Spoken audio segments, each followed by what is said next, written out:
Punjabi radio ਜੋ ਅਸੀਂ ਸੁਣ ਰਹੇ ਸਾਰੇ ਹੀ ਸਰੋਤਿਆਂ ਨੂੰ ਬਲਵਿੰਦਰ ਕੌਰ ਵੱਲੋਂ ਪਿਆਰ ਭਰੀ ਸਤਿ ਸ਼੍ਰੀ ਅਕਾਲ। ਪ੍ਰੋਗਰਾਮ ਖਬਰ ਤੇ ਨਜ਼ਰ ਪ੍ਰੋਗਰਾਮ ਦੇ ਵਿੱਚ ਸਾਡੇ ਨਾਲ ਹੋਣਗੇ ਬਲਤੇਜ ਪੰਨੂ ਜੀ, ਦੱਸਣਗੇ ਭਾਰਤ ਵਿੱਚ ਪੰਜਾਬ ਦੇ ਵਿੱਚ ਕੀ ਕੁਛ ਵਾਪਰਿਆ। ਖਬਰਾਂ ਤੇ ਨਜ਼ਰ ਮਾਰਾਂਗੇ। ਖਬਰਾਂ ਤੋਂ ਪਹਿਲਾਂ ਧੰਨਵਾਦ ਕਰਨਾ ਚਾਹੁੰਦੇ ਸਾਡੇ ਸਪਾਂਸਰਸ ਜਿਨ੍ਹਾਂ ਨੇ ਇਸ ਪ੍ਰੋਗਰਾਮ ਨੂੰ ਸਪਾਂਸਰ ਕੀਤਾ, ਸਭ ਤੱਕ ਪਹੁੰਚਾਇਆ। ਖਾਲਸਾ ਇੰਸ਼ੋਰੈਂਸ ਏਜੰਸੀ ਸੈਨੋਜੇ 4082722500 ਹਰ ਇੱਕ ਤਰ੍ਹਾਂ ਦੀ ਇੰਸ਼ੋਰੈਂਸ ਕਰਦੇ ਨੇ। ਗੁਰਦੀਪ ਸਿੰਘ ਬਿਰਦੀ ਕਲੋਵ, ਸਤਨਾਮ ਸਿੰਘ ਸ਼ੇਰਗਿਲ ਸਲਮਾ, ਹਰਮਿੰਦਰ ਸਮਰਾ ਸੈਕਰਾਮੈਂਟੋ, ਜਰਨੈਲ ਸਿੰਘ ਲਿਨਵੁੱਡ, ਰਣਵੀਰ ਸਿੰਘ ਰਾਣਾ ਬਿਕਸਫੀਲਡ, ਜਗਤਾਰ ਸਿੰਘ ਅਨੰਦਪੁਰੀ ਫਰੀਮੌਂਟ, ਮਨਜੀਤ ਸਿੰਘ ਦੀਵਾਨਾ, ਅਮਰਜੀਤ ਸਿੰਘ ਖੰਗੂੜਾ ਫਰੈਜ਼ਨੋ, ਚਰਨਜੀਤ ਬਡਵਾਲ ਜੁਬਾ ਸਿਟੀ, ਸਰਬਜੀਤ ਸਿੰਘ, ਬਲਵਿੰਦਰ ਕੌਰ ਚੋਕਰ ਟਰਲਿਕ। ਬਹੁਤ ਬਹੁਤ ਧੰਨਵਾਦ ਕਰਦੇ ਹਾਂ ਪ੍ਰੋਗਰਾਮ ਨੂੰ ਸਪਾਂਸਰ ਕੀਤਾ, ਸਭ ਤੱਕ ਪਹੁੰਚਾਇਆ। ਸਾਡੇ ਨਾਲ ਜੁੜ ਚੁੱਕੇ ਨੇ ਬਲਤੇਜ ਪੰਨੂ ਜੀ, ਸਤਿ ਸ਼੍ਰੀ ਅਕਾਲ, ਸਵਾਗਤ ਹੈ ਜੀ। ਸਤਿ ਸ਼੍ਰੀ ਅਕਾਲ ਜੀ, ਧੰਨਵਾਦ ਜੀ, ਬਹੁਤ ਮਿਹਰਬਾਨੀ। ਅੱਛਾ ਜੀ, ਸਭ ਤੋਂ ਪਹਿਲਾਂ ਖਬਰਾਂ ਕਰਦੇ ਹਾਂ ਸੁਪਰੀਮ ਕੋਰਟ ਦੀਆਂ। ਸੁਪਰੀਮ ਕੋਰਟ ਜਿਹੜੀ ਪਰਾਲੀ ਸਾੜੀ ਜਾਂਦੀ ਹੈ ਉਹ ਉਸ ਦੇ ਮਾਮਲੇ 'ਚ ਫਿਰ ਸਖਤ ਹੋਈ। ਦੇਖੋ ਜੀ, ਐਕਚੁਅਲੀ ਸੁਪਰੀਮ ਕੋਰਟ ਦੀ ਡਾਂਗ ਆਪਣੀ ਜਗ੍ਹਾ ਦੇ ਉੱਤੇ ਹੈ ਜੀ। ਉਹਦਾ ਕਿੰਨਾ ਅਸਰ ਹੋ ਰਿਹਾ, ਕਿੰਨੀ ਕੁ ਸਰਕਾਰ ਗੰਭੀਰ ਹੈ ਜਾਂ ਕਿੰਨੇ ਕੁ ਲੋਕ ਗੰਭੀਰ ਹੈ ਜੀ, ਇਹ ਤਾਂ ਪਤਾ ਹੀ ਹੈ ਜੀ। ਸਰਕਾਰ ਜਦੋਂ ਸੁਪਰੀਮ ਕੋਰਟ ਦਾ ਡੰਡਾ ਜਿਹੜਾ ਜੀ ਉਹ ਉੱਥੇ ਉੱਠਦਾ ਹੈ ਤੇ ਉਸੇ ਵੇਲੇ ਥੋੜ੍ਹੇ ਦਿਨ ਉਹ ਕਾਰਵਾਈ ਕਰਦੀ ਹੈ ਤੇ ਮੁੱਖ ਮੰਤਰੀ ਤੇ ਉਹਨਾਂ ਦੇ ਮੰਤਰੀ ਸ਼ੰਤਰੀ ਜਿਹੜੇ ਜੀ ਉਹ ਸਾਰੇ ਚਲੇ ਗਏ ਹੋਏ ਆ ਵਲੈਤ। ਔਰ ਇੱਥੇ ਪੰਜਾਬ ਦਾ ਜਿਹੜਾ ਜੀ ਉਹ ਫਿਕਰ ਬਹੁਤਾ ਹੈ ਨਹੀਂ ਗਾ ਕਿਸੇ ਨੂੰ ਕਿ ਪੰਜਾਬ ਦੇ ਵਿੱਚ ਬਣ ਕੀ ਰਿਹਾ ਜੀ ਇਸ ਵੇਲੇ। ਜਿਹੜਾ ਇੰਡੈਕਸ ਹੈ ਜੀ ਉਹ ਕਿੱਥੇ ਗਿਆ ਹੋਇਆ। ਔਰ ਦਿੱਲੀ ਦੇ ਵਿੱਚ ਤਾਂ ਇਦੋਂ ਵੀ ਮੰਦੇ ਹਾਲਾਤ ਨੇ। ਦਿੱਲੀ NCR ਦੇ ਵਿੱਚ ਜਿਹੜਾ ਪ੍ਰਦੂਸ਼ਣ ਆ ਇਹ ਵਧਣ ਦੇ ਉੱਤੇ ਫਿਕਰ ਜਤਾਉਂਦਿਆਂ ਹੋਇਆ ਸੁਪਰੀਮ ਕੋਰਟ ਨੇ ਫੇਰ ਸਖਤ ਕੀਤੀ ਆ ਕਿ ਸਰਕਾਰਾਂ ਦੱਸਣ ਕਿ ਲੋਕ ਕਿਵੇਂ ਸਾਹ ਲੈਣ ਔਰ ਉਹਨਾਂ ਨੇ ਪ੍ਰਦੂਸ਼ਣ ਦੇ ਨਾਲ ਨਜਿੱਠਣ ਲਈ ਉਠਾਏ ਜਿਹੜੇ ਸਟੈਪ ਨੇ ਇਹਦੇ ਵਾਸਤੇ ਇੱਕ ਵਾਰੀ ਫੇਰ ਪੰਜਾਬ, ਹਰਿਆਣਾ, ਦਿੱਲੀ ਤੇ ਉੱਤਰ ਪ੍ਰਦੇਸ਼ ਦੇ ਚੀਫ ਸੈਕਟਰੀ ਨੂੰ 25 ਨਵੰਬਰ ਨੂੰ ਤਲਬ ਜਿਹੜਾ ਵੀ ਉਹ ਕਰ ਲਿਆ। ਔਰ ਇਹ ਗੱਲ ਕਹੀ ਹੈ ਕਿ ਪੋਲਿਊਸ਼ਨ ਦਾ ਪੱਧਰ ਵਧਣ ਕਰਕੇ ਲੋਕ ਬੁਰੇ ਤਰੀਕੇ ਦੇ ਨਾਲ ਪ੍ਰਭਾਵਿਤ ਹੋ ਰਹੇ ਆ। ਜਸਟਿਸ ਅਰੁਣ ਮਿਸ਼ਰਾ ਤੇ ਦੀਪਕ ਗੁਪਤਾ ਦੇ ਬੈਂਚ ਨੇ ਕਿਹਾ ਕਿ ਦਿੱਲੀ ਸਾਫ਼ ਸੁਥਰੀ ਕਿਉਂ ਨਹੀਂ ਹੋ ਸਕਦੀ। ਉਹਨਾਂ ਨੇ ਅਧਿਕਾਰੀਆਂ ਨੂੰ ਕੌਮੀ ਰਾਜਧਾਨੀ ਦੇ 13 ਪ੍ਰਦੂਸ਼ਿਤ ਸਥਾਨਾਂ ਨੂੰ ਹਫ਼ਤੇ ਦੇ ਅੰਦਰ ਅੰਦਰ ਸਾਫ਼ ਕਰਨ ਦੀ ਹਦਾਇਤ ਜਿਹੜੀ ਹੈ ਦਿੱਤੀ ਆ। ਦਿੱਲੀ NCR ਦੇ ਵਿੱਚ ਪ੍ਰਦੂਸ਼ਣ ਦੇ ਨਾਲ ਨਜਿੱਠਣ ਲਈ ਬਣਾਈ ਸੰਸਦ ਦੀ ਸਥਾਈ ਕਮੇਟੀ ਦੀ ਜਿਹੜੀ ਮੀਟਿੰਗ ਸੀ ਉਹ ਰੱਦ ਕਰ ਦਿੱਤੀ। ਹੈਰਾਨਗੀ ਵਾਲੀ ਗੱਲ ਹੈ ਕਿ ਇੰਨਾ ਕੁਝ ਜਿਹੜਾ ਵੀ ਹੋ ਰਿਹਾ, ਪਰ ਇਹ ਜਿਹੜੀ ਮੀਟਿੰਗ ਆ 28 ਦੇ ਵਿੱਚੋਂ ਸਿਰਫ 4 ਮੈਂਬਰ ਹਾਜ਼ਰ ਜਿਹੜੇ ਜੀ ਇਹਦੇ 'ਚ ਹੋਏ। ਇਹਦੇ 'ਚ ਆਮ ਆਦਮੀ ਪਾਰਟੀ ਦੇ ਰਾਜ ਸਭਾ ਮੈਂਬਰ ਸੰਜੇ ਸਿੰਘ, ਭਾਜਪਾ ਦੇ ਜਗਦੰਬਿਕਾ ਪਾਲ, TR ਪਾਟਿਲ ਤੇ ਨੈਸ਼ਨਲ ਕਾਨਫਰੰਸ ਦੇ ਹਸਨੈਨ ਮਸੂਦੀ ਸ਼ਾਮਲ ਸੀਗੇ ਜੀ। DDA ਦੇ ਉਪ ਚੇਅਰਮੈਨ, NDMC ਦੇ ਉਪ ਚੇਅਰਮੈਨ, MCD ਦੇ ਤਿੰਨੋਂ ਕਮਿਸ਼ਨਰ, ਵਾਤਾਵਰਨ ਤੇ ਸ਼ਹਿਰੀ ਮੰਤਰਾਲੇ ਦੇ ਸਕੱਤਰ, ਵਿਕਾਸ ਮੰਤਰਾਲੇ ਦੇ ਸਕੱਤਰ ਨੂੰ ਵੀ ਸੱਦਿਆ ਗਿਆ ਸੀ, ਪਰ ਕੋਈ ਸੀਨੀਅਰ ਅਧਿਕਾਰੀ ਪਹੁੰਚਿਆ ਨਹੀਂ। ਜਿੱਥੇ ਤੁਸੀਂ ਅੰਦਾਜ਼ਾ ਲਾ ਸਕਦੇ ਹੋ ਜੀ ਕਿ ਲੋਕ ਜਿਹੜੇ ਜੀ ਉਹ ਪਏ ਮਰਨ, ਸਰਕਾਰਾਂ ਦੇ ਸਿਰ ਦੇ ਉੱਤੇ ਕੋਈ ਇਹਦਾ ਅਸਰ ਜਿਹੜਾ ਜੀ ਉਹ ਨਹੀਂ ਦਿਖ ਰਿਹਾ। ਸਰਕਾਰਾਂ ਨੂੰ ਕਦੇ ਵੀ ਫਿਕਰ ਨਹੀਂ ਹੁੰਦਾ ਲੋਕਾਂ ਦਾ। ਤਾਂ ਅੱਗੇ ਕਰਦੇ ਆ ਕੈਦੀ ਸਿੱਖਾਂ ਦੀ ਰਿਹਾਈ, ਉਸ ਨੂੰ ਲੈ ਕੇ ਬੜਾ ਭੰਬਲ ਭੁੱਸਾ ਪਿਆ ਹੋਇਆ। ਐਕਚੁਅਲੀ ਜੀ ਜਿਹੜੇ ਜੇਲ੍ਹ ਵਿਭਾਗ ਹੈ ਉਹ ਕੁਛ ਕਹੀ ਜਾਂਦਾ, ਕਹਾਣੀ ਜਿਹੜੀ ਜੀ ਉਹ ਕੁਛ ਹੈ। ਕ੍ਰੈਡਿਟ ਵਾਰ ਜਿਹੜੀ ਜੀ ਉਹ ਆਪਣੀ ਜਗ੍ਹਾ ਦੇ ਉੱਤੇ ਚੱਲ ਰਹੀ ਹੈ। ਜੇ ਕ੍ਰੈਡਿਟ ਵਾਰ ਤੋਂ ਸ਼ੁਰੂ ਕਰੀਏ ਤਾਂ ਸੁਖਦੇਵ ਸਿੰਘ ਢੀਂਡਸਾ ਹੋਰਾਂ ਦਾ ਜਿਹੜਾ ਬਿਆਨ ਹੈ ਉਹ ਜਿਹੜੀ ਗੱਲ ਆਪਾਂ ਕੀਤੀ ਸੀ ਉਸ ਪਾਸੇ ਵੱਲ ਨੂੰ ਇਸ਼ਾਰਾ ਜਿਹੜਾ ਵੀ ਉਹ ਕਰ ਰਿਹਾ। ਸੁਖਦੇਵ ਸਿੰਘ ਢੀਂਡਸਾ ਹੋਰੀ ਕਹਿੰਦੇ ਕਿ ਇਹਦਾ ਕ੍ਰੈਡਿਟ ਸਿਰਫ ਪ੍ਰਧਾਨ ਮੰਤਰੀ ਨਰਿੰਦਰ ਮੋਦੀ ਹੋਰਾਂ ਨੂੰ ਦਿੱਤਾ ਜਾਣਾ ਜਿਹੜਾ ਵੀ ਉਹ ਚਾਹੀਦਾ ਹੈ, ਜਿਨ੍ਹਾਂ ਦੀ ਵਜ੍ਹਾ ਕਰਕੇ ਇਹ ਜਿਹੜਾ ਵੀ ਉਹ ਸੈਂਟਰ ਦੀ ਸਰਕਾਰ ਨੇ ਇਹ ਛੱਡੇ ਨੇ ਜਿਹੜਾ ਵੀ ਉਹ ਕੈਦੀ। ਤੋ ਇਹ ਉਸ ਪਾਸੇ ਵੱਲ ਨੂੰ ਸਿਆਸੀ ਜਿਹੜੇ ਸਮੀਕਰਨ ਬਦਲਨੇ ਨੇ ਉਸ ਪਾਸੇ ਵੱਲ ਨੂੰ ਇੱਕ ਇਸ਼ਾਰਾ ਹੈ ਢੀਂਡਸਾ ਸਾਹਿਬ ਦਾ ਜਿਹੜਾ ਵੀ ਉਹ ਬਿਆਨ। ਉਧਰ ਪੰਜਾਬ ਦੇ ਜੇਲ੍ਹ ਵਿਭਾਗ ਨੇ ਸਪਸ਼ਟ ਕਿਹਾ ਜੀ ਕਿ ਸਿੱਖ ਕੈਦੀਆਂ ਦੀ ਰਿਹਾਈ ਦੇ ਮਾਮਲੇ ਦੇ ਉੱਤੇ ਹਾਲ ਦੀ ਘੜੀ ਕਾਰਵਾਈ ਜਾਰੀ ਹੈ ਤੇ ਕਿਸੇ ਵੀ ਰਾਜ ਸਰਕਾਰ ਨੇ 8 ਕੈਦੀਆਂ ਦੀ ਰਿਹਾਈ ਸੰਬੰਧੀ ਹੁਕਮਾਂ ਨੂੰ ਅੰਤਮ ਰੂਪ ਨਹੀਂ ਦਿੱਤਾ। ਪੰਜਾਬ ਪੁਲਿਸ ਦੇ ਅਫਸਰਾਂ, ਮੁਲਾਜ਼ਮਾਂ ਦੀ ਅਗਾਊਂ ਰਿਹਾਈ ਤੇ ਸਜ਼ਾ ਮੁਆਫੀ ਸੰਬੰਧੀ ਕੇਂਦਰ ਸਰਕਾਰ ਦੇ ਫੈਸਲੇ ਦੇ ਮੁਤਾਬਕ ਹੁਣ ਤੱਕ ਕਿਸੇ ਵੀ ਪੁਲਿਸ ਅਫਸਰ ਜਾਂ ਮੁਲਾਜ਼ਮ ਦੀ ਜਿਹੜਾ ਜੀ ਉਹ ਹੁਣ ਤੱਕ ਸੰਭਵ ਰਿਹਾਈ ਜਿਹੜੀ ਵੀ ਸੰਭਵ ਨਹੀਂ ਹੋ ਸਕੀ। ਪੰਜਾਬ ਦੇ ਜਿਹੜੇ IG ਜੇਲ੍ਹ ਨੇ ਪ੍ਰਵੀਨ ਸਿਨਹਾ, ਉਹ ਇਹ ਕਹਿੰਦੇ ਆ ਕਿ ਪਟਿਆਲਾ ਜੇਲ੍ਹ ਤੋਂ ਜਿਹੜੀ ਨੰਦ ਸਿੰਘ ਦੀ ਕੈਦੀ ਦੀ ਰਿਹਾਈ ਹੋਈ ਆ ਪਰਸੋਂ ਰਾਤ ਨੂੰ, ਉਹਦਾ ਕੇਂਦਰ ਦੀ ਦੇ ਨਾਲ ਕੋਈ ਸਬੰਧ ਨਿਗਾ। ਨੰਦ ਸਿੰਘ ਦੇ ਖਿਲਾਫ ਚੰਡੀਗੜ੍ਹ ਦੇ ਵਿੱਚ ਮਾਮਲਾ ਦਰਜ ਸੀਗਾ ਔਰ ਇਸ ਕੈਦੀ ਦੀ ਰਿਹਾਈ ਜਿਹੜੀ ਆ ਇਹਦੇ ਸੰਬੰਧੀ ਪੰਜਾਬ ਤੇ ਹਰਿਆਣਾ ਹਾਈ ਕੋਰਟ ਦੇ ਵੱਲੋਂ ਫੈਸਲਾ ਜਿਹੜਾ ਵੀ ਉਹ ਲਿਆ ਗਿਆ। ਇਹ ਉਹਨਾਂ 8 ਕੈਦੀਆਂ ਦੇ ਵਿੱਚ ਸ਼ਾਮਲ ਨਿਗਾ ਜਿਨ੍ਹਾਂ ਨੂੰ ਰਿਹਾ ਕਰਨ ਦੇ ਹੁਕਮ ਜਿਹੜੇ ਜੀ ਉਹ ਦਿੱਤੇ ਗਏ ਆ ਗੁਰੂ ਨਾਨਕ ਦੇਵ ਹੋਰਾਂ ਦੇ ਗੁਰਪੁਰਬ ਦੇ ਮੌਕੇ ਦੇ ਉੱਤੇ। ਇਹਨਾਂ ਦੇ ਵਿੱਚ ਇੱਕ ਹੈ ਜੀ ਬਲਵੰਤ ਸਿੰਘ ਰਾਜੋਆਣਾ ਦੀ ਫਾਂਸੀ ਜਿਹੜੀ ਸਜ਼ਾ ਉਹਨੂੰ ਉਮਰ ਕੈਦ ਦੇ ਵਿੱਚ ਤਬਦੀਲ ਕਰਨ ਦੀ ਸਿਫਾਰਿਸ਼ ਜਿਹੜੀ ਹੈ ਜੀ ਉਹ ਕੀਤੀ ਗਈ ਸੀ। ਜਿਹੜੇ ਇਹ ਕਿਹਾ ਗਿਆ ਜੀ ਕਿ ਜਿਹੜੇ ਇਹਨਾਂ ਦਾ ਅੰਤਮ ਫੈਸਲਾ ਗੁਜਰਾਤ, ਹਰਿਆਣਾ, ਕਰਨਾਟਕ, ਨਵੀਂ ਦਿੱਲੀ ਤੇ ਚੰਡੀਗੜ੍ਹ ਦੀਆਂ ਸਰਕਾਰਾਂ ਨੇ ਲੈਣਾ, ਕਿਉਂਕਿ ਇਹ ਇਹਨਾਂ ਜਿਹੜੀਆਂ ਰਾਜਾਂ ਦੀਆਂ ਜੇਲ੍ਹਾਂ ਦੇ ਵਿੱਚ ਜਿਹੜੇ ਜੀ ਉਹ ਬੰਦ ਨੇ, ਨਾ ਕਿ ਪੰਜਾਬ ਦੇ ਵਿੱਚ ਜਿਹੜਾ ਜੀ ਇਹ ਬੰਦ ਨੇ, ਜਿਹਦੇ ਕਰਕੇ ਇਹ ਭੰਬਲ ਭੂਸਾ ਜਿਹੜਾ ਜੀ ਉਹ ਬਰਕਰਾਰ ਅਜੇ ਵੀ ਹੈ। ਇਹਦੇ ਪਤਾ ਨਹੀਂ ਜਿਹੜਾ ਜੀ ਉਹ ਲੱਗ ਰਿਹਾ ਕਿ ਇੱਕ ਪਾਸੇ ਕੋਈ ਐਲਾਨ ਹੋਈ ਜਾਂਦਾ, ਦੂਜੇ ਪਾਸੇ ਕੋਈ ਐਲਾਨ ਜਿਹੜਾ ਜੀ ਉਹ ਹੋਈ ਜਾਂਦਾ। ਇੱਥੇ ਹਵਾ ਦੇ ਵਿੱਚ ਤਲਵਾਰਾਂ ਮਾਰਨ ਵਾਲੇ ਜਿਹੜੇ ਰਾਜਨੀਤਿਕ ਲੋਕ ਨੇ ਉਹ ਆਪਣੀਆਂ ਬੇਤਰੇ ਦੀ ਜਿਹੜੀ ਜੀ ਉਹ ਕੋਈ ਕੁਛ ਕਹੀ ਜਾਂਦਾ, ਕੋਈ ਕੁਛ ਕਹੀ ਜਾਂਦਾ, ਸਿਰਫ ਇਸ ਕਰਕੇ ਕਿ ਇਹਦਾ ਕਿਤੇ ਕ੍ਰੈਡਿਟ ਕੋਈ ਹੋਰ ਨਾ ਜਿਹੜਾ ਜੀ ਉਹ ਲੈ ਲੇ। ਇਹੋ ਹੀ ਲੋਕ ਨੇ ਜੀ ਜਿਹੜੇ ਜਦੋਂ ਇੱਥੇ ਚਾਹੇ ਪੰਜਾਬ ਦੇ ਵਿੱਚ ਸਮੇਂ ਦੇ ਉੱਤੇ ਕੁਛ ਲੋਕ ਜਿਹੜੇ ਜੀ ਭੁੱਖ ਹੜਤਾਲ ਕਰਕੇ ਜਾਂ ਜਿਵੇਂ ਉਹ ਮਸਲਾ ਜਿਹੜਾ ਜੀ ਉਹ ਉਠਾਉਂਦੇ ਰਹੇ, ਤੇ ਇਹ ਲੋਕ ਜਿਹੜੇ ਸੀਗੇ ਜੀ ਉਹਨਾਂ ਨੂੰ ਦਬਾਉਣ ਦੇ ਵਾਸਤੇ ਤੁਰੇ ਰਹਿੰਦੇ ਸੀਗੇ। ਹੁਣ ਜਦੋਂ ਇਹ ਰਿਹਾਈ ਹੋਈ ਆ ਤੇ ਹਰ ਕੋਈ ਇਹਦਾ ਸਿਹਰਾ ਜਿਹੜਾ ਜੀ ਉਹ ਆਪਣੇ ਸਿਰ ਦੇ ਉੱਤੇ ਬੰਨ੍ਹ ਲੈਣਾ ਚਾਹੁੰਦਾ। ਇਹਦੇ ਬਾਵਜੂਦ ਕਿ ਅਜੇ ਇਹ ਨਹੀਂ ਪਤਾ ਕਿ ਇਹਨਾਂ ਦੀ ਰਿਹਾਈ ਜਿਹੜੀ ਹੈ ਜੀ ਉਹ ਕਦੋਂ ਸੰਭਵ ਸੀ ਉਹ ਹੋ। ਬਿਲਕੁਲ ਜੀ, ਟੌਂਟ ਮਾਰਦੇ ਸਗੋਂ ਕਿ ਲੋਕੀ ਜਿਹੜੇ ਹੱਕ ਲਈ ਲੜਦੇ ਆ। ਤੇ ਅੱਗੇ ਗੱਲ ਕਰਦੇ ਆ ਮਾਲਵਿੰਦਰ ਤੇ ਸ਼ਵਿੰਦਰ ਦੀ। ਉਹ ਅਦਾਲਤੀ ਹੁਕਮਾਂ ਦੀ ਤੋਹੀਨ ਕਰਨ ਦੇ ਵਿੱਚ ਦੋਸ਼ੀ ਪਾਏ ਗਏ। ਬਿਲਕੁਲ ਜੀ, ਇਹ ਸੁਪਰੀਮ ਕੋਰਟ ਨੇ ਰਣਦਾਕਸ਼ੀ ਦੇ ਸਾਬਕਾ ਪ੍ਰਮੋਟਰ ਮਾਲਵਿੰਦਰ ਸਿੰਘ ਤੇ ਸ਼ਵਿੰਦਰ ਸਿੰਘ ਨੂੰ ਅਦਾਲਤੀ ਹੁਕਮਾਂ ਦੀ ਉਲੰਘਣਾ ਕਰਨ ਦਾ ਦੋਸ਼ੀ ਜਿਹੜਾ ਜੀ ਉਹ ਪਾਇਆ। ਅਦਾਲਤ ਨੇ ਇਹਨਾਂ ਨੂੰ ਦੋਨਾਂ ਨੂੰ ਫੋਰਟਿਸ ਹੈਲਥਕੇਅਰ ਲਿਮਟਿਡ ਦੇ ਵਿੱਚ ਉਹਨਾਂ ਦੇ ਕੰਟਰੋਲ ਵਾਲੇ ਸ਼ੇਅਰ ਨਾ ਵੇਚਣ ਲਈ ਕਿਹਾ ਸੀਗਾ, ਪਰ ਉਹਨਾਂ ਨੇ ਇਹਨਾਂ ਹੁਕਮਾਂ ਦੀ ਉਲੰਘਣਾ ਕਰਦਿਆਂ ਆਪਣੇ ਸ਼ੇਅਰ ਮਲੇਸ਼ੀਆ ਦੀ ਇੱਕ ਕੰਪਨੀ ਨੂੰ ਵੇਚ ਦਿੱਤੇ। ਇਹ ਤੋਂ ਪਹਿਲਾਂ ਜੀ ਸੁਪਰੀਮ ਕੋਰਟ ਨੇ ਦੋਵਾਂ ਭਰਾਵਾਂ ਨੂੰ ਉਹਨਾਂ ਦੀ ਯੋਜਨਾ ਬਾਰੇ ਪੁੱਛਿਆ ਸੀਗਾ ਕਿ ਉਹ ਸਿੰਗਾਪੁਰ ਦੇ ਟ੍ਰਿਬਿਊਨਲ ਦੇ ਵੱਲੋਂ ਦਵਾਈਆਂ ਬਣਾਉਣ ਵਾਲੀ ਜਾਪਾਨੀ ਕੰਪਨੀ ਦਾਈਚੀ ਸੈਂਕਿਓ ਦੇ ਹੱਕ ਦੇ ਵਿੱਚ ਸੁਣਵਾਏ ਗਏ ਫੈਸਲੇ ਤਹਿਤ 3500 ਕਰੋੜ ਰੁਪਏ ਦਾ ਭੁਗਤਾਨ ਕਿਵੇਂ ਕਰਨਗੇ। ਚੀਫ ਜਸਟਿਸ ਹੋਰਾਂ ਦੇ ਉੱਤੇ ਆਧਾਰਿਤ ਬੈਂਚ ਨੇ ਦੋਵਾਂ ਭਰਾਵਾਂ ਨੂੰ ਅਦਾਲਤ ਦੇ ਹੁਕਮਾਂ ਦੀ ਉਲੰਘਣਾ ਦਾ ਦੋਸ਼ੀ ਪਾਇਆ ਤੇ ਇਹ ਕਿਹਾ ਕਿ ਉਹਨਾਂ ਨੇ ਇਸ ਅਦਾਲਤ ਦੇ ਵੱਲੋਂ ਪਹਿਲਾਂ ਸੁਣਾਏ ਗਏ ਹੁਕਮਾਂ ਦੀ ਤੋਹੀਨ ਕੀਤੀ ਆ, ਉਲੰਘਣਾ ਕੀਤੀ ਆ, ਜਿਹਦੇ ਤਹਿਤ ਉਹਨਾਂ ਨੂੰ ਫੋਰਟਿਸ ਸਮੂਹ ਦੇ ਵਿੱਚ ਉਹਨਾਂ ਦੇ ਕੰਟਰੋਲ ਵਾਲੇ ਸ਼ੇਅਰ ਮਲੇਸ਼ੀਆ ਦੀ ਕੰਪਨੀ IHH ਹੈਲਥਕੇਅਰ ਨੂੰ ਨਾ ਵੇਚਣ ਲਈ ਕਿਹਾ ਸੀਗਾ। ਬੈਂਚ ਨੇ ਕਿਹਾ ਕਿ ਸਜ਼ਾ ਸੁਣਾਏ ਜਾਣ ਵੇਲੇ ਸਿੰਘ ਭਰਾਵਾਂ ਦਾ ਪੱਖ ਜਿਹੜਾ ਵੀ ਉਹ ਸੁਣਿਆ ਜਾਊਗਾ। ਜਾਪਾਨੀ ਕੰਪਨੀ ਦਾਈਚੀ ਸੈਂਕਿਓ ਨੇ ਮਾਲਵਿੰਦਰ ਤੇ ਸ਼ਵਿੰਦਰ ਦੇ ਖਿਲਾਫ ਹੁਕਮਾਂ ਦੀ ਉਲੰਘਣਾ ਦੇ ਦੋਸ਼ ਦੇ ਹੇਠ ਇੱਕ ਪਟੀਸ਼ਨ ਦਾਇਰ ਕਰਕੇ ਦੋਸ਼ ਲਾਇਆ ਸੀਗਾ ਕਿ ਸਿੰਗਾਪੁਰ ਦੇ ਟ੍ਰਿਬਿਊਨਲ ਦੇ ਵੱਲੋਂ ਉਹਨਾਂ ਦੇ ਹੱਕ ਦੇ ਵਿੱਚ ਸੁਣਾਇਆ ਫੈਸਲਾ ਹੁਣ ਸੰਕਟ ਦੇ ਵਿੱਚ ਆ, ਕਿਉਂਕਿ ਇਹਨਾਂ ਦੋਵਾਂ ਭਰਾਵਾਂ ਨੇ ਅਦਾਲਤੀ ਰੋਕ ਦੇ ਬਾਵਜੂਦ ਜਿਹੜਾ ਸਟੇ ਲੱਗਿਆ ਸੀ ਉਹਦੇ ਬਾਵਜੂਦ ਫੋਰਟਿਸ ਸਮੂਹ ਦੇ ਉਹਨਾਂ ਦੇ ਕੰਟਰੋਲ ਵਾਲੇ ਮਲੇਸ਼ੀਆ ਦੀ ਫਰਮ ਨੂੰ ਜਿਹੜਾ ਜੀ ਉਹ ਵੇਚ ਦਿੱਤਾ। ਤੁਹਾਨੂੰ ਯਾਦ ਹੀ ਹੋਣਾ ਜੀ ਇਹ ਜਿਹੜੇ ਹੁਣ ਕਿਉਂਕਿ ਅਦਾਲਤੀ ਹੁਕਮਾਂ ਦੇ ਦੋਸ਼ੀ ਪਾਏ ਗਏ ਆ, ਇਹ ਪੈਸਾ ਜਿਹੜਾ ਜੀ ਉਹਨਾਂ ਨੇ ਕਿੱਧਰ ਕੱਢ ਲਿਆ, ਕਿਸ ਪਾਸੇ ਕੱਢ ਲਿਆ, ਇਹਦੇ ਸੰਬੰਧੀ ਜਿਹੜੀ ED ਆ ਉਹਨੇ ਵੱਖਰੇ ਤੌਰ ਦੇ ਉੱਤੇ ਇਹਨਾਂ ਨੂੰ ਜਿਹੜਾ ਜੀ ਉਹ ਹਿਰਾਸਤ ਦੇ ਵਿੱਚ ਲਿਆ। ਮਾਲਵਿੰਦਰ ਸਿੰਘ ਤੇ ਰਾਲੀਗੇਅਰ ਐਂਟਰਪ੍ਰਾਈਜ਼ਸ ਲਿਮਟਿਡ ਦੇ CMD ਸੁਨੀਲ ਗੋਦਵਾਨੀ ਨੂੰ ਕਿ ਇਹਨਾਂ ਨੇ ਗਲਤ ਤਰੀਕੇ ਦੇ ਨਾਲ ਪੈਸਾ ਜਿਹੜਾ ਜੀ ਉਹਨੂੰ ਬਲੈਕ ਮਨੀ ਨੂੰ ਵਾਈਟ ਜਿਹੜਾ ਜੀ ਉਹ ਕਰ ਲਿਆ, ਚੋਰੀ ਛਿਪੇ ਇਹਨਾਂ ਨੇ ਇਹ ਸ਼ੇਅਰ ਜਿਹੜੇ ਜੀ ਉਹ ਵੇਚ ਦਿੱਤੇ।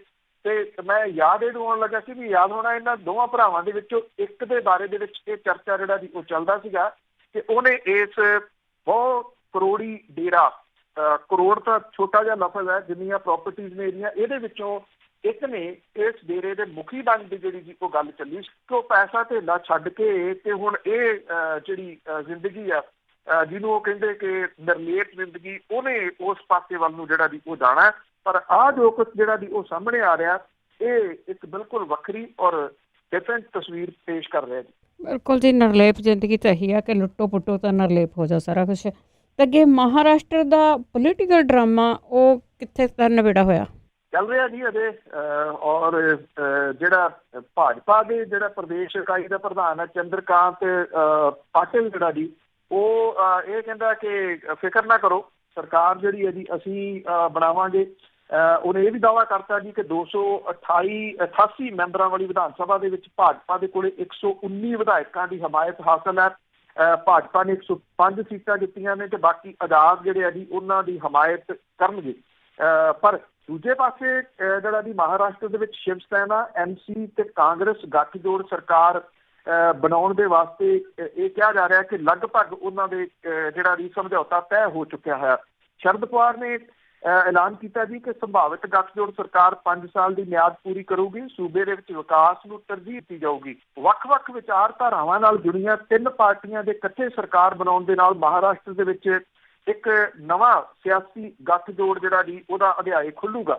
ਕਾਂਗਰਸ, NCP ਤੇ ਸ਼ਿਵ ਸੈਨਾ ਦੇ ਵਿਚਕਾਰ ਚੱਲ ਰਹੀ ਗੰਢ ਧੁੱਪ ਦੇ ਵਿਚਕਾਰ ਤਿੰਨੇ ਪਾਰਟੀਆਂ ਦਾ ਵਫਦ ਅੱਜ ਰਾਜਪਾਲ ਭਗਤ ਸਿੰਘ ਕੋਸ਼ਿਆਰੀ ਨੂੰ ਮਿਲੂਗਾ ਔਰ ਮੀਂਹ ਤੋਂ ਪ੍ਰਭਾਵਿਤ ਕਿਸਾਨਾਂ ਨੂੰ ਰਾਹਤ ਦੇਣ ਦੀ ਮੰਗ ਜਿਹੜੀ ਜੀ ਉਹ ਕੀਤੀ ਜਾਊਗੀ। ਇਹ ਤੋਂ ਪਹਿਲਾਂ ਕਾਂਗਰਸ NCP ਵਫਦ ਨੇ ਰਾਜਪਾਲ ਨੂੰ ਮਿਲਣ ਦਾ ਐਲਾਨ ਕੀਤਾ ਸੀ, ਪਰ ਬਾਅਦ ਦੇ ਵਿੱਚ ਸ਼ਿਵ ਸੈਨਾ ਨੇ ਕਿਹਾ ਕਿ ਉਹਨਾਂ ਦੇ ਆਗੂ ਵੀ ਵਫਦ ਦੇ ਵਿੱਚ ਜਿਹੜਾ ਜੀ ਉਹ ਸ਼ਾਮਲ ਹੋਣਗੇ। ਇਹ ਜਿਹੜੀਆਂ ਤਿੰਨੇ ਪਾਰਟੀਆਂ ਨੇ ਇਹਨਾਂ ਨੇ ਕਾਮਨ ਮਿਨੀਮਮ ਪ੍ਰੋਗਰਾਮ ਜਿਹੜਾ ਜੀ ਉਹਦੇ ਉੱਤੇ ਸਹੀ ਜਿਹੜੀ ਹੈ ਜੀ ਉਹ ਪਾ ਦਿੱਤੀ ਆ ਔਰ ਇਹ ਕਿਹਾ ਜਾ ਰਿਹਾ ਜੀ ਕਿ 2 ਦਹਾਕਿਆਂ 'ਚ ਜ਼ਿਆਦਾਤਰ ਸਿਆਸਤ ਭਾਜਪਾ, ਸ਼ਿਵ ਸੈਨਾ ਤੇ ਕਾਂਗਰਸ NCP ਧੜਿਆਂ ਦੇ ਦੁਆਲੇ ਘੁੰਮਦੀ ਰਹੀ ਹੈ। NCP ਦੇ ਮੁਖੀ ਸ਼ਰਦ ਪਵਾਰ ਨੇ ਇਹ ਕਿਹਾ ਜੀ ਕਿ ਸ਼ਿਵ ਸੈਨਾ, NCP, ਕਾਂਗਰਸ ਸਰਕਾਰ ਛੇਤੀ ਬਣੂਗੀ, 5 ਸਾਲ ਜਿਹੜੀ ਜੀ ਉਹ ਮੁਕੰਮਲ ਕਰੂਗੀ। ਇਹਦੇ ਵਿੱਚ ਜਿਹੜਾ ਜੀ ਇਹ ਕਿਹਾ ਜਾ ਰਿਹਾ ਕਿ ਜਿਹੜਾ ਮੁੱਖ ਮੰਤਰੀ ਹੈ ਜੀ ਉਹ ਸ਼ਿਵ ਸੈਨਾ ਦਾ ਹੋਊਗਾ। 2 ਡਿਪਟੀ ਮੁੱਖ ਮੰਤਰੀ ਜਿਹੜੇ ਵੀ ਹੋ ਸਕਦੇ। ਇੱਕ ਡਿਪਟੀ ਮੁੱਖ ਮੰਤਰੀ ਜਿਹੜਾ ਜੀ ਉਹ NCP ਦਾ ਹੋਊਗਾ, ਇੱਕ ਡਿਪਟੀ ਮੁੱਖ ਮੰਤਰੀ ਜਿਹੜਾ ਜੀ ਉਹ ਕਾਂਗਰਸ ਦਾ ਹੋਊਗਾ ਔਰ ਇਹਦੇ ਵਿੱਚ ਜਿਹੜਾ ਸਪੀਕਰ ਆ ਜੀ ਉਹ ਵੀ ਕਾਂਗਰਸ ਦਾ ਹੋਊਗਾ ਤੇ ਜਿਹੜੇ ਮੰਤਰੀ ਕਿੰਨੇ ਨੇ ਉਹਦੇ ਉੱਤੇ ਵੀ ਸਹੀ ਜਿਹੜੀ ਜੀ ਉਹ ਪੈ ਗਈ ਆ। ਅੱਜ ਇਹ ਜਦੋਂ ਰਾਜਪਾਲ ਨੂੰ ਮਿਲਣਗੇ, ਤਿੰਨੇ ਪਾਰਟੀਆਂ ਇਕੱਠੀਆਂ ਮਿਲਦੀਆਂ ਨੇ ਤਾਂ ਇਹ ਕਿਸਮ ਦੇ ਨਾਲ ਇੱਕ ਸਟੈਪ ਹੋਰ ਜਿਹੜਾ ਜੀ ਉਹ ਫਰਦਰ ਵੱਧ ਜਾਣਗੀਆਂ। ਭਾਜਪਾ ਕੋਈ ਵੀ ਜਿਹੜਾ ਜੀ ਇਸ ਵੇਲੇ ਉੱਥੇ ਜਿਹੜਾ ਆਖੀ ਚੱਲੇ ਦਾਅਵਾ ਜਿਹੜਾ ਜੀ ਉਹ ਕਰੀ ਚੱਲੇ, ਪਰ ਇਹ ਕਿਹਾ ਜਾ ਰਿਹਾ ਕਿ ਇਹ ਲਗਭਗ ਤਿੰਨੇ ਪਾਰਟੀਆਂ ਦੇ ਵਿੱਚ ਸਮਝੌਤਾ ਜਿਹੜਾ ਜੀ ਉਹ ਸਿਰੇ ਚੜ੍ਹ ਗਿਆ ਹੋਇਆ ਸਰਕਾਰ ਬਣਾਉਣ ਦਾ ਔਰ ਇਹ ਪਹਿਲੀ ਵਾਰੀ ਹੋਊਗਾ ਕਿ ਇਸ ਕਿਸਮ ਦੇ ਨਾਲ ਉਹ 3 ਪਾਰਟੀਆਂ ਜਿਨ੍ਹਾਂ ਦੇ ਰਾਹ ਵੱਖੋ ਵੱਖਰੇ ਨੇ ਉਹ ਸੱਤਾ ਹਾਸਲ ਕਰਨ ਦੇ ਵਾਸਤੇ ਇਕਜੁੱਟ ਹੋਣ। ਜੀ ਤੇ ਅਗਲਾ ਸਵਾਲ ਕਰਦੇ ਹੈਗੇ ਆ, ਬੜਾ ਹਾਸੋਹੀਣਾ ਜਿਹਾ ਆ ਕਿ ਇੱਕ ਨਿਹੰਗ ਸਿੰਘ ਬਾਬਾ ਆ, ਕਹਿੰਦਾ ਗਾਈਆਂ ਨੂੰ ਮੱਥਾ ਟਿਕਾਉਣਾ ਸੁਲਤਾਨਪੁਰ ਲੋਧੀ, ਤੇ ਫਿਰ ਮੱਝਾਂ ਨੂੰ ਕਦੋਂ ਟਿਕਾਇਆ ਜਾਊਗਾ? ਇਹ ਜਿਹੜਾ ਪ੍ਰਸ਼ਾਸਨ ਹੈ ਸੁਲਤਾਨਪੁਰ ਲੋਧੀ ਦਾ, ਉਹਦੀ ਸਫਾਈ ਨੂੰ ਲੈ ਕੇ ਉਹਦੀ ਤਾਰੀਫ ਹੋ ਰਹੀ ਸੀ ਪ੍ਰਸ਼ਾਸਨ ਦੀ ਕਿ ਉਹਨੇ ਗੁਰਪੁਰਬ ਦੇ ਮੌਕੇ ਦੇ ਉੱਤੇ ਜੇ ਕਿਤੇ ਗੰਦ ਪਿਆ ਵੀ ਆ ਤੇ ਉਹਨੇ ਨਾਲ ਦੀ ਨਾਲ ਇੱਕ ਤਾਂ ਸੰਭਾਲਿਆ, ਇੱਕ ਗੰਦ ਪੈਣ ਨਹੀਂ ਦਿੱਤਾ। ਜਦੋਂ ਇਹ ਅਜੇ ਇਹਦੀ ਤਾਰੀਫ ਹੀ ਹੋ ਰਹੀ ਸੀ ਤਾਂ ਇੱਕ ਨਿਹੰਗ ਸਿੰਘ ਜਿਹੜਾ ਸੀ ਉਹ 8000 ਗਾਵਾਂ ਨੂੰ ਲੈ ਕੇ ਸੁਲਤਾਨਪੁਰ ਲੋਧੀ ਵੱਲ ਨੂੰ ਕੂਚ ਜਿਹੜਾ ਜੀ ਉਹ ਕਰ ਰਿਹਾ ਸੀਗਾ ਔਰ ਜਿਹੜਾ ਪ੍ਰਸ਼ਾਸਨ ਆ ਜੀ ਉਹਨੇ ਇਹ ਮੁੰਡੀ ਮੋੜ ਦੇ ਕੋਲੇ ਜਿਹੜੀ ਗੋਇੰਦਵਾਲ ਸਾਹਿਬ ਤੋਂ ਸੜਕ ਆਉਂਦੀ ਆ, ਉੱਥੇ ਮੁੰਡੀ ਮੋੜ ਆ ਜੀ, ਉੱਥੇ ਰੋਕ ਲਿਆ ਗਿਆ। ਇੱਥੇ ਗੁਰੂ ਨਾਨਕ ਦੇਵ ਯੂਨੀਵਰਸਿਟੀ ਦਾ ਕੈਂਪਸ ਹੈ, ਉਹਦੇ ਵਿੱਚ ਡੱਕਿਆ ਗਿਆ ਇਹਨਾਂ 8000 ਗਾਵਾਂ ਨੂੰ। ਸਥਿਤੀ ਜਿਹੜੀ ਜੀ ਇੰਨੀ ਤਣਾਅ ਵਾਲੀ ਪੈਦਾ ਹੋਈ ਹੈ ਕਿ ਡਿਪਟੀ ਕਮਿਸ਼ਨਰ ਹੋਰਾਂ ਨੂੰ ਮੌਕੇ ਦੇ ਉੱਤੇ ਜਾਣਾ ਪਿਆ। ਬਾਬੇ ਬਕਾਲੇ ਤੋਂ ਗਾਵਾਂ ਲੈ ਕੇ ਆ ਰਿਹਾ ਨਿਹੰਗ ਜਿਹੜਾ ਜੀ ਭਗੀਰਥ ਸਿੰਘ, ਉਹਦੇ ਨਾਲ ਸੁਲ੍ਹਾ ਸਫਾਈ ਦੀ ਗੱਲਬਾਤ ਤੋਰੀ ਸੀ, ਪਰ ਨਿਹੰਗ ਸਿੰਘ ਜਿਹੜਾ ਜੀ ਉਹ ਟਸ ਤੋਂ ਬਸ ਨਹੀਂ ਹੋ ਰਿਹਾ।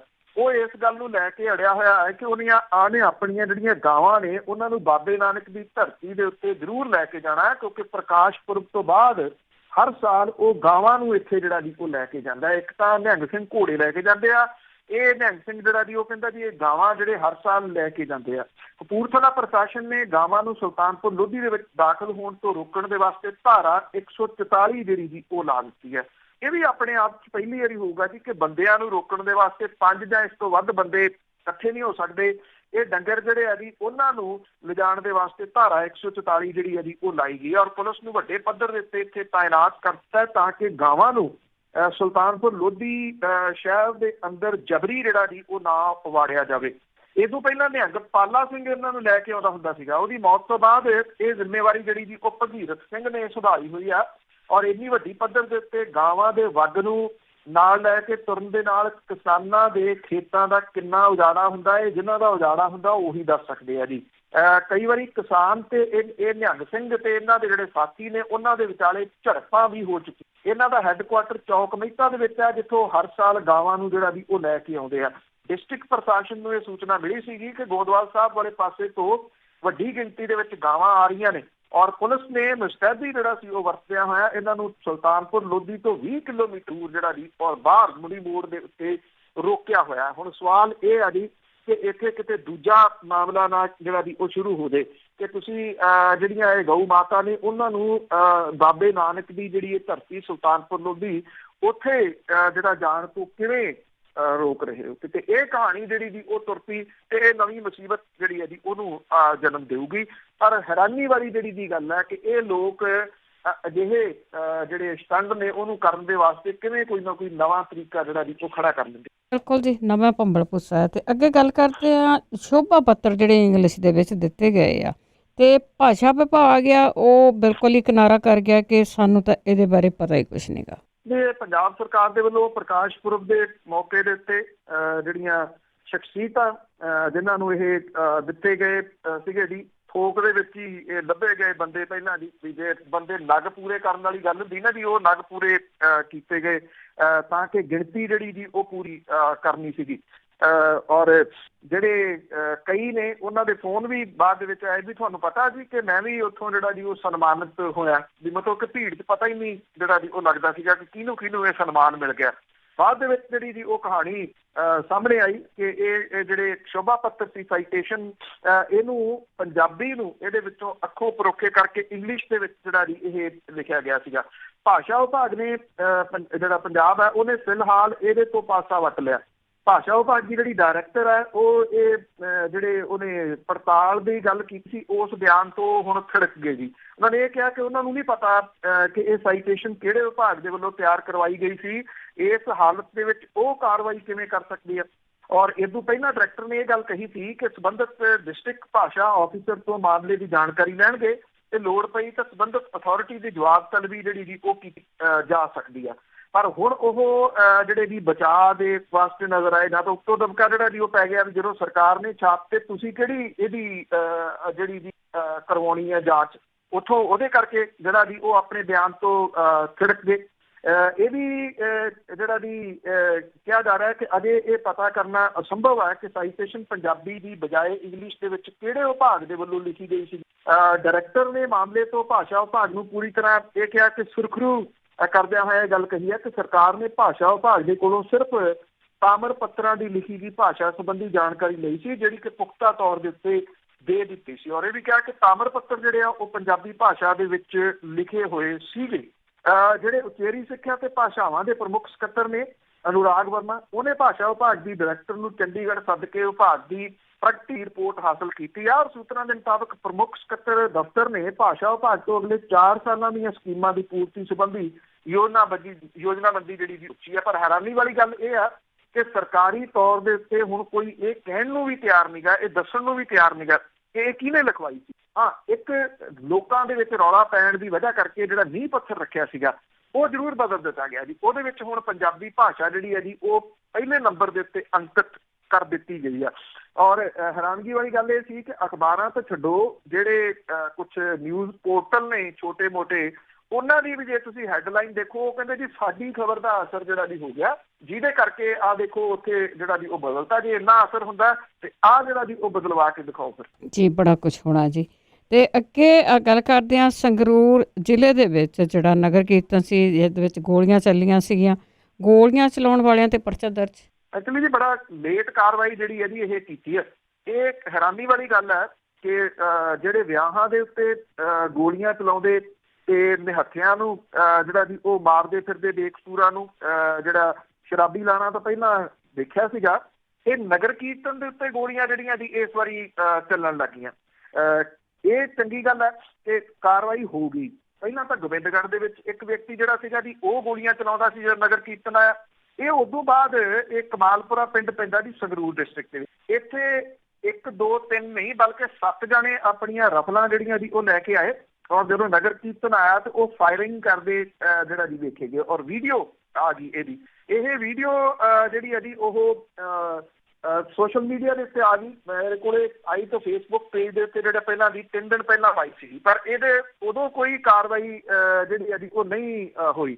ਔਰ ਹੁਣ ਜਿਹੜਾ ਜੀ ਕੱਲ ਸ਼ਾਮ ਜਿਹੜਾ ਇਹ ਪਤਾ ਲੱਗਿਆ ਕਿ ਇਹਨਾਂ ਦੇ ਉੱਤੇ ਮਾਮਲਾ ਜਿਹੜਾ ਜੀ ਉਹ ਦਰਜ ਹੋ ਗਿਆ। ਜਿਹੜਾ SHO ਸੀਗਾ ਉੱਥੇ ਲੱਗਿਆ ਹੋਇਆ ਜੜਬਾ ਦੇ ਵਿੱਚ, ਉਹਦੇ ਨਾਲ ਗੱਲ ਕੀਤੀ ਜਿੱਦਣ ਇਹ ਵੀਡੀਓ ਆਈ ਤਾਂ ਉਹਦਾ ਇਹ ਕਹਿਣਾ ਸੀਗਾ ਕਿ ਮੈਂ ਤਾਂ ਆਪ ਨਗਰ ਕੀਰਤਨ ਦੇ ਵਿੱਚ ਸ਼ਾਮਲ ਸੀ। ਮੇਰੇ ਸਾਹਮਣੇ ਤਾਂ ਕੋਈ ਅਜਿਹੀ ਘਟਨਾ ਜਿਹੜੀ ਵਾਪਰੀ ਨਹੀਂ। ਵੀਡੀਓ ਦੇ ਬਾਵਜੂਦ ਪੁਲਿਸ ਜਿਹੜੀ ਦੀ ਉਹ ਮੰਨਣ ਦੇ ਵਾਸਤੇ ਤਿਆਰ ਨਹੀਂ ਸੀਗੀ। ਪਰ ਜਦੋਂ ਇਹ ਸੋਸ਼ਲ ਮੀਡੀਆ ਦੇ ਉੱਤੇ ਜ਼ਿਆਦਾ ਜਿਹੜਾ ਦੀ ਉਹ ਰੌਲਾ ਪੈ ਗਿਆ ਤੇ ਫਿਰ ਜਿਹੜਾ ਦੀ ਉਹ ਪੁਲਿਸ ਨੇ ਇਹਦੇ ਉੱਤੇ ਕਾਰਵਾਈ ਕੀਤੀ ਔਰ ਬਾਈ ਨੇਮ ਪਰਚਾ ਜਿਹੜਾ ਦੀ ਉਹ ਦਰਜ ਹੋ ਗਿਆ ਔਰ ਪਛਾਣ ਲਏ ਗਏ ਆ ਕਮਾਲਪੁਰ ਦੇ ਰਹਿਣ ਵਾਲੇ ਇਹ ਲੋਕ ਜਿਹੜੇ ਕਿ ਫਾਇਰਿੰਗ ਕਰ ਰਹੇ ਸੀਗੇ। ਪੁਲਿਸ ਨੇ ਹੁਣ ਇਹ ਵੀ ਗੱਲ ਜਿਹੜੀ ਹੈ ਜੀ ਕਹੀ ਆ ਕਿ 7 ਦੇ ਕਰੀਬ ਨੇ ਲੋਕ ਜਿਹੜੀ ਸੋਸ਼ਲ ਮੀਡੀਆ ਦੇ ਉੱਤੇ ਵੀਡੀਓ ਸੀਗੀ ਜੀ ਇਹਦੇ ਵਿੱਚੋਂ ਪਛਾਣੇ ਗਏ ਆ ਜੀ ਔਰ ਪਰਚਾ ਦਰਜ ਹੋ ਗਿਆ। ਪੁਲਿਸ ਨੇ ਇਹ ਵੀ ਗੱਲ ਆਖੀ ਆ ਕਿ ਇਹਨਾਂ ਦੇ ਜਿਹੜੇ ਅਸਲੇ ਦੇ ਲਾਇਸੈਂਸ ਆ ਉਹ ਸਸਪੈਂਡ ਕਰਵਾਏ ਜਾਣਗੇ ਕਿਉਂਕਿ ਇੱਕ ਤਾਂ ਜਿਹੜਾ ਜੀ ਇਹ ਕੇਸ ਪ੍ਰਾਪਰਟੀ ਵੀ ਬਣ ਜਾਣਾ ਤੇ ਉਹਦੇ ਵਿੱਚ ਲੱਗ ਜਾਣਾ ਤੇ ਪੁਲਿਸ ਨੇ ਇਹ ਗੱਲ ਕਹੀ ਆ ਕਿ ਉਹ ਇਹਦੀ ਸਿਫਾਰਿਸ਼ ਉੱਚ ਅਫਸਰਾਂ ਨੂੰ ਜਿਹੜਾ ਜੀ ਉਹ ਕਰਨਗੇ ਕਿ ਇਹਨਾਂ ਦੇ ਅਸਲੇ ਦੇ ਲਾਇਸੈਂਸ ਜਿਹੜੇ ਆ ਜੀ ਉਹ ਸਸਪੈਂਡ ਕੀਤੇ ਜਾਣ। ਇਹ ਅਜੀਬੋ-ਗਰੀਬ ਜਿਹੜੀ ਜੀ ਉਹ ਗੱਲ ਹੈ ਕਿ ਕੋਈ ਸਮਾਂ ਸੀਗਾ ਜਦੋਂ ਪੰਜਾਬ ਦੇ ਵਿੱਚ ਜਿਹੜੀ ਜੀ ਗੁਰੂ ਗ੍ਰੰਥ ਸਾਹਿਬ ਦੀ ਕਿੰਨੀ ਬੇਅਦਬੀ ਹੋਈ ਉਹ ਤਾਂ ਕਈ ਵਾਰੀ ਗੱਲ ਸਾਂਝੀ ਕਰਨ ਨੂੰ ਵੀ ਦਿਲ ਨਹੀਂ ਕਰਦਾ ਹੁੰਦਾ ਕਿ ਰੂੜੀਆਂ ਦੇ ਉੱਤੇ ਰੁਲਣਾ, ਛੱਪੜਾਂ ਦੇ ਵਿੱਚ ਜਿਹੜਾ ਜੀ ਉਹ ਲੱਭਣਾ। ਉਦੋਂ ਇਹਨਾਂ ਨੇ ਹਥਿਆਰ ਪਤਾ ਨਹੀਂ ਕਿੱਥੇ ਜਿਹੜਾ ਜੀ ਉਹ ਸੰਭਾਲੇ ਹੋਏ ਸੀਗੇ ਤੇ ਅੱਜ 550ਵੇਂ ਗੁਰਪੁਰਬ ਦੇ ਮੌਕੇ ਦੇ ਉੱਤੇ ਇੱਕਦਮ ਜਿਹੜਾ ਜੀ ਹਥਿਆਰ ਕੱਢ ਕੇ ਇਹਨਾਂ ਨੇ ਫਾਇਰਿੰਗ ਕਰਨੀ ਸ਼ੁਰੂ ਕਰਤੀ। ਨਵੇਂ ਕੰਮ ਆ ਜੀ। ਤੇ ਅਖੀਰ ਤੇ ਵੈਸੇ ਗੱਲ ਕਰਦੇ ਆ ਕਿ ਕੇਂਦਰ ਦੇ ਖਿਲਾਫ ਜਿਹੜੇ ਕਾਂਗਰਸੀ ਆ ਉਹ ਬਾਹਰ ਤਾਂ ਨਿਕਲਿਆ ਪਰ ਸਾਰੇ ਕਾਂਗਰਸੀ ਨਹੀਂ ਨਿਕਲੇ। ਇਹ ਬੜੀ ਥੋੜੀ ਜਿਹੜਾ ਉਹਨਾਂ ਨੇ ਮੁੱਦਾ ਚੁੱਕਿਆ ਉਹ ਵੀ ਅਜੀਬੋ-ਗਰੀਬ। ਇਹ ਜਿਹੜਾ ਕਹਿੰਦੇ ਕਿ ਅਸੀਂ ਤਾਂ ਵਾਅਦੇ ਪੂਰੇ ਕਰਤੇ ਤੇ ਹੁਣ ਜਿਹੜੀ ਕੇਂਦਰ ਦੀ ਸਰਕਾਰ ਹੈ ਉਹ ਵਾਅਦੇ ਪੂਰੇ ਕਰੇ। ਇਹ ਕਾਂਗਰਸ ਦੇ ਪ੍ਰਧਾਨ ਸੁਨੀਲ ਜਾਖੜ ਹੋਰਾਂ ਦੀ ਅਗਵਾਈ ਦੇ ਵਿੱਚ ਕਾਂਗਰਸੀ ਮੰਤਰੀ, ਵਿਧਾਇਕ ਤੇ ਵਰਕਰ ਜਿਹੜੇ ਸੀਗੇ ਉਹਨਾਂ ਨੇ ਪ੍ਰਦਰਸ਼ਨ ਕਰਦਿਆਂ ਲੁਧਿਆਣੇ ਦੇ ਵਿੱਚ DC ਦਫ਼ਤਰ ਦੇ ਬਾਹਰ ਧਰਨਾ ਦੇ ਕੇ ਕੇਂਦਰ ਦੀ ਸਰਕਾਰ ਦੇ ਖਿਲਾਫ ਜ਼ੋਰਦਾਰ ਨਾਅਰੇਬਾਜ਼ੀ ਜਿਹੜੀ ਉਹ ਕੀਤੀ। ਇਹਨਾਂ ਨੇ ਇਹ ਕਿਹਾ ਕਿ GST ਤੇ ਨੋਟਬੰਦੀ ਕਰਕੇ ਦੇਸ਼ ਦੀ ਆਰਥਿਕਤਾ ਦੀ ਰੀੜ੍ਹ ਦੀ ਹੱਡੀ ਜਿਹੜੀ ਹੈ ਜੀ ਉਹ ਟੁੱਟ ਗਈ ਆ। ਉੱਥੇ ਦੇਸ਼ ਦੇ ਹਰ ਵਰਗ ਦੇ ਲੋਕ ਜਿਹੜੇ ਗਲਤ ਨੀਤੀਆਂ ਦਾ ਖਮਿਆਜ਼ਾ ਭੁਗਤ ਰਹੇ ਆ। ਧਰਨੇ ਨੂੰ ਸੰਬੋਧਨ ਕਰਦਿਆਂ ਹੋਇਆ ਜਾਖੜ ਉਹਨਾਂ ਨੇ ਇਹ ਕਿਹਾ ਜੀ ਕਿ ਸਾਬਕਾ ਪ੍ਰਧਾਨ ਮੰਤਰੀ ਹੋਰਾਂ ਦੀ ਅਗਵਾਈ ਵਾਲੇ ਜਿਹੜਾ ਸੀਗਾ ਜੀ UPA ਉਹਦੇ ਸਰਕਾਰ ਨੇ ਦੇਸ਼ ਨੂੰ ਮਸਾਂ ਆਰਥਿਕ ਤੌਰ ਦੀ ਲੀਹ ਦੇ ਉੱਤੇ ਲਿਆਂਦਾ ਸੀਗਾ ਔਰ ਜਦੋਂ ਤੋਂ ਭਾਜਪਾ ਦੀ ਅਗਵਾਈ ਵਾਲੀ ਕੇਂਦਰ ਦੇ ਵਿੱਚ ਸਰਕਾਰ ਆਈ ਹੈ ਉਦੋਂ ਤੋਂ ਆਰਥਿਕਤਾ ਪੂਰੀ ਤਰ੍ਹਾਂ ਤਹਿਸ-ਨਹਿਸ ਜਿਹੜੀ ਆ ਜੀ ਉਹ ਹੋ ਗਈ ਆ। ਇਹਦਾ ਇੱਕ ਪੱਖ ਜਿਹੜਾ ਜੀ ਇਹ ਰਿਹਾ ਕਿ ਇਹਦੇ ਵਿੱਚ ਬਹੁਤੇ ਕਾਂਗਰਸੀ ਜਿਹੜੇ ਸੀ ਉਹ ਸ਼ਾਮਲ ਨਹੀਂ ਹੋਏ। 13 ਮਹੀਨਿਆਂ ਦੇ ਦੌਰਾਨ ਇਹ ਦੂਜਾ ਮੌਕਾ ਹੈ ਜਦੋਂ ਕਾਂਗਰਸ ਪੰਜਾਬ ਦੇ ਵਿੱਚ ਆਪਣੀ ਸਰਕਾਰ ਹੋਣ ਤੋਂ ਬਾਅਦ ਸੜਕ ਦੇ ਉੱਤੇ ਉਤਰੀ ਹੈ ਜੀ। ਸੂਬਾ ਪ੍ਰਧਾਨ ਸੁਨੀਲ ਜਾਖੜ ਉਹਨਾਂ ਦੀ ਅਗਵਾਈ ਦੇ ਵਿੱਚ ਜਿਹੜਾ ਜੀ ਇਹ ਧਰਨਾ ਸੀਗਾ।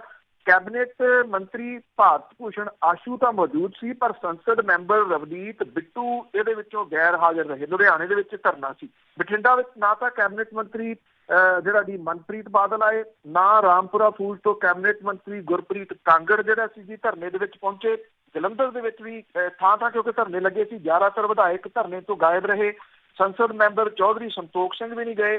ਅੰਮ੍ਰਿਤਸਰ ਦੇ ਵਿੱਚ ਨਵਜੋਤ ਸਿੰਘ ਸਿੱਧੂ, OP ਸੋਨੀ, ਸੁਖਬਿੰਦਰ ਸਰਕਾਰੀਆ, ਇੰਦਰਬੀਰ ਸਿੰਘ ਬੁਲਾਰੀਆ ਇਹ ਵੀ ਧਰਨੇ ਦੇ ਵਿੱਚ ਨਹੀਂ ਗਏ। ਮੁਕਤਸਰ ਦੇ ਵਿੱਚ ਰਾਜਾ ਵੜਿੰਗ ਤੇ ਅਜਾਇਬ ਸਿੰਘ ਭੱਟੀ ਵੀ ਧਰਨੇ ਦੇ ਵਿੱਚ ਜਿਹੜਾ ਜੀ ਉਹ ਨਹੀਂ ਗਏ। 80 ਦੇ ਵਿੱਚੋਂ 40 ਵਿਧਾਇਕ ਜਿਹੜੇ ਜੀ ਉਹ ਧਰਨੇ ਦੇ ਵਿੱਚ ਨਹੀਂ ਪਹੁੰਚੇ। ਸੁਨੀਲ ਜਾਖੜ ਹੋਣੀ ਹੁਣ ਕਹਿੰਦੇ ਆ ਕਿ ਮੰਤਰੀਆਂ ਤੋਂ ਵਿਧਾਇਕਾਂ ਤੋਂ ਪੁੱਛਿਆ ਜਾਊਗਾ ਕਿ ਉਹ ਧਰਨੇ ਦੇ ਵਿੱਚ ਕਿਉਂ ਨਹੀਂ ਜਿਹੜਾ ਜੀ ਉਹ ਆਏ। ਇਹ ਵੀ ਉਹਨਾਂ ਨੇ ਕਿਹਾ ਕਿ ਸ਼ਾਇਦ ਉਹ ਕਿਤੇ ਰੁੱਝੇ ਹੋਣ ਤੇ ਨਾਲ ਦੀ ਨਾਲ ਇਹ ਵੀ ਕਿਹਾ ਕਿ ਉਹ ਹਾਈ ਕਮਾਂਡ ਨੂੰ ਇਹਦੇ ਸੰਬੰਧੀ ਆਪਣੀ ਰਿਪੋਰਟ ਜਿਹੜੀ ਆ ਜੀ ਜ਼ਰੂਰ ਦੇਣਗੇ ਕਿ ਕਿਹੜੇ ਉੱਤੇ ਸ਼ਾਮਲ ਨਹੀਂ ਹੋਏ। ਜੀ ਬਹੁਤ ਧੰਨਵਾਦ ਬਲਤੇਜ ਪੰਨੂ ਜੀ। ਮਿਹਰਬਾਨੀ ਜੀ, ਧੰਨਵਾਦ ਜੀ, ਸਤਿ ਸ਼੍ਰੀ ਅਕਾਲ। ਸਤਿ ਸ਼੍ਰੀ ਅਕਾਲ ਜੀ। ਤੇ ਸਰੋਤੇ ਸਨ ਬਲਤੇਜ ਪੰਨੂ ਜੀ। ਹੁਣ ਇਸੇ ਦੇ ਨਾਲ ਸਾਡਾ ਅੱਜ ਦਾ ਬੁਲਟਨ ਇੱਥੇ ਹੀ ਸਮਾਪਤ। ਬਲਵਿੰਦਰ ਕੌਰ ਵੱਲੋਂ ਆਪ ਸਭ ਨੂੰ ਹੀ ਪਿਆਰ ਭਰੀ ਸਤਿ ਸ਼੍ਰੀ ਅਕਾਲ।